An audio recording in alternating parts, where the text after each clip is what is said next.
Good morning, everyone, and welcome to Ask the Expert, the podcast where we explore the latest innovations shaping offshore wind. I'm your host, 𝗘𝗍𝗿𝗄𝗃, and today we're diving into floating offshore wind foundations, a space that is already filled with different technologies. Yet, Aker Solutions just has announced three new floating designs. To understand why and what sets these apart, I'm joined by Christoffer Valstad, the Senior Vice President for Floating Solutions and Foundations at Aker Solutions. Christoffer, thank you for being with us. Thank you, 𝗘𝗍𝗿𝗄𝗃, and good morning. How are you? Good morning. Yeah, I'm good. Excited actually to talk about this topic. And let's start with the why. There are already plenty of floating technologies out there, semi-submersibles, spars, barges, and I wouldn't really exaggerate if I said every other month I get introduced to a completely new design. So do we really need one more? What problem are you aiming to solve with this new set of designs? No, I think that's a good question, and of course, from client perspective, and we're just observing the market. There are tons of designs out there, but Aker Solutions, we are an engineering and EPC provider. We've delivered turnkey projects for decades, so that is what's in our nature. And we've been exploring offshore wind and also floating foundations for turbines for close to 10 years. But as soon as we we've seen the market standardize a bit in terms of turbine size, and when looking and discussing with the clients, we saw that for us it made sense to offer our own solutions, taking design elements from our heritage, from what we know works, and then establish our own designs with focus on cost, fabrication friendliness, and also the cost of operations. So that's, and we can see the three designs right behind you, right? Those three different types. And also you've been leveraging a lot of experience from the oil and gas. So those are all inherently stable, right? These are semi-submersible. That's correct, yes. Okay, catenary mooring, I assume. So all are, typical semi-submersible designs. And they've taken, as you mentioned, our heritage from oil and gas. We've done concrete and steel floaters for many years. And what we wanted to do is sort of take the best of what we know and offer a portfolio of options for our clients, because all clients are different. They all are in different geographies, and the supply chain capacity is different in all these areas as well. Yeah, I'm going to actually go back to this topic about different geography, but walk us through the design. Give us the highlights. What are the similarities and differences compared to other semi-submersible concepts? I'd especially love to hear about the supply chain implications and the T&I strategies that you use in this set of designs. Yeah. No. So quickly, we have one steel semi-submersible, which is a typical flat down structure. So there's, you can say from the outside, there's nothing special. It looks like other similar concepts on the market, because we see that most companies have found that there is one typical layout, if you like, that works the best. But I think what separates us from the others is that we have certain design elements that we find optimal for the design to keep the structure stable in the water, and also with the tree separation for the turbine.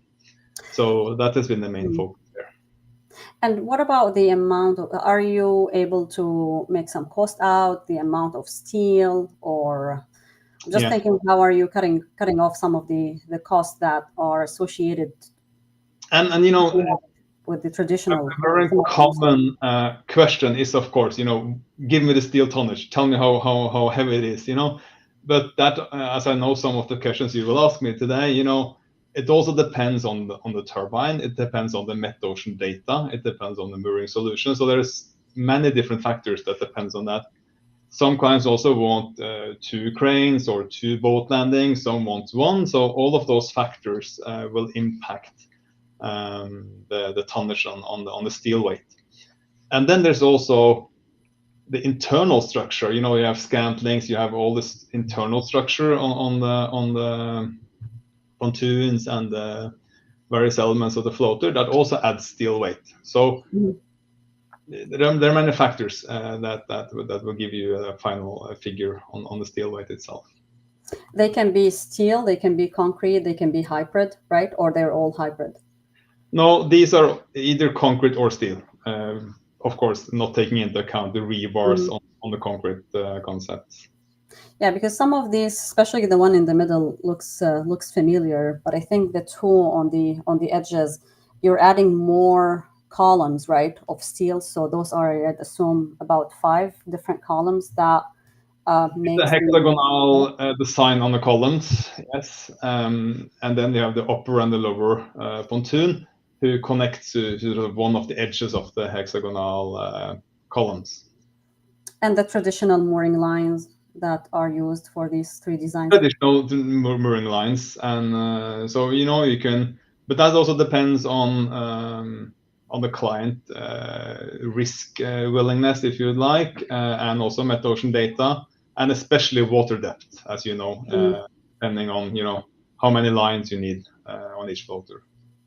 And speaking actually of the water depth, I have this question about the one solution or many. Does one solution really fit all? Offshore wind markets are so different. We have Scotland, Japan, California, the Mediterranean. Can you share some examples of how your design adapts from one market to another?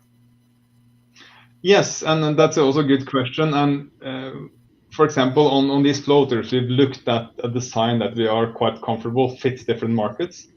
But of course, you have to scale them in size to adapt to the metocean data again.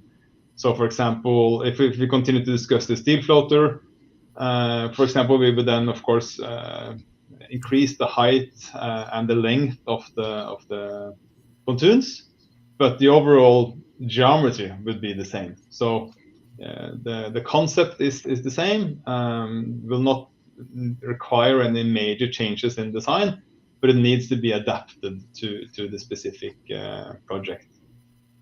I'm actually curious, is there a certain market that you found challenging in terms of deploying this kind of technology, whether yours or in general?